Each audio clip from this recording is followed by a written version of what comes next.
Welcome back, 6th graders. Hope you had a great Halloween last night. If you don't know what to do with your Reese's, Twix, or Snickers, just talk to me. I'll figure something out.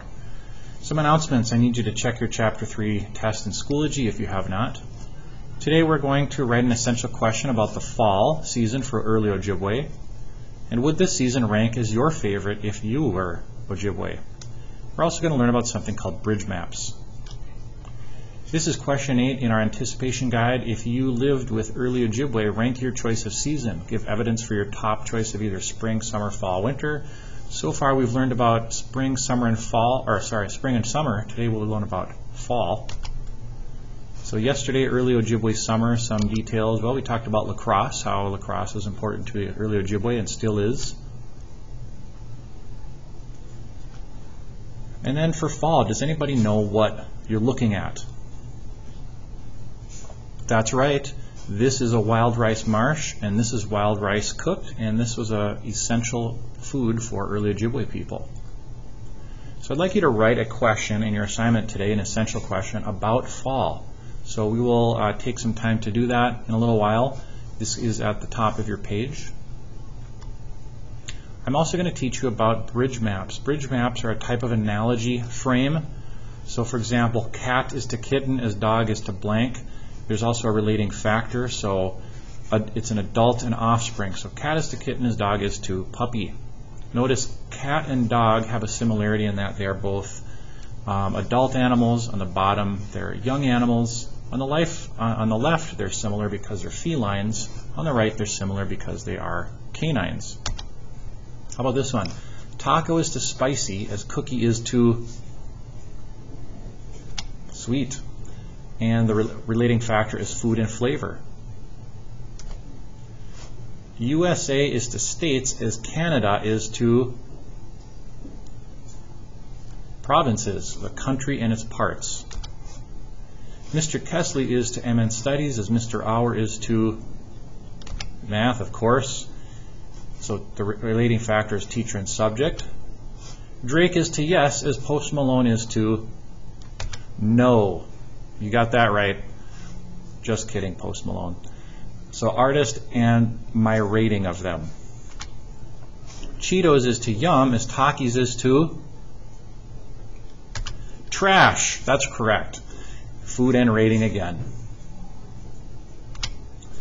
So when you're doing your assignment today, you're going to see some brace maps. And in this case, the relationship is children are to collected late season berries as men are to what? So in this case, the relating factor is going to be work that they did. So children is to collecting berries as men is to what? You'll notice that there's an arrow in the paragraph pointing to where you will frame it. The next one is spring, summer, and fall villages are to large communities as winter villages are to something else, and you'll see an arrow pointing to it. So what type of community is with winter villages? All right, we've done this activity before, which is composing with keywords, but I added a question in here. So it says read the question in terms listed in the cell. Here's the cell. Underline these terms as you read the text. Answer the question in each cell using the terms. See an example. So you would see, after summer, where did Ojibwe go to do what? And I want you to use these terms, fall, wild rice, and favorite. So if you read this passage, you'd find fall here, wild rice here, favorite here.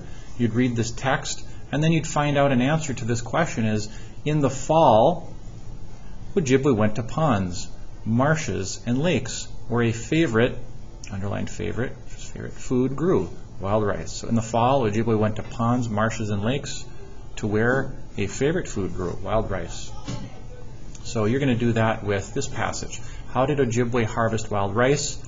Underline canoes, pole, and stick in this passage, and then write a sentence with these terms that answers that question.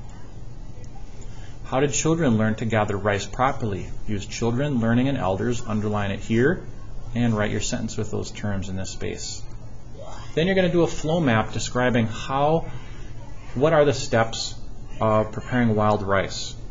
And I want you to use the term spread in this cell first, roasted in this cell, moccasins in this cell, tossed in this cell, and I want you to write a sentence in each of these frames explaining the different stages of preparing wild rice. If you remember in our anticipation guide, you're supposed to compare preparing wild rice to maple syrup, and which one would you prefer to do? All right, and then when we're done, we're going to answer our essential question about Ojibwe fall. All right, and right now I have a wild rice video clip I'm going to show you. When you're done with today's assignment, you can work on your Ojibwe animal art. And you guys have a great day.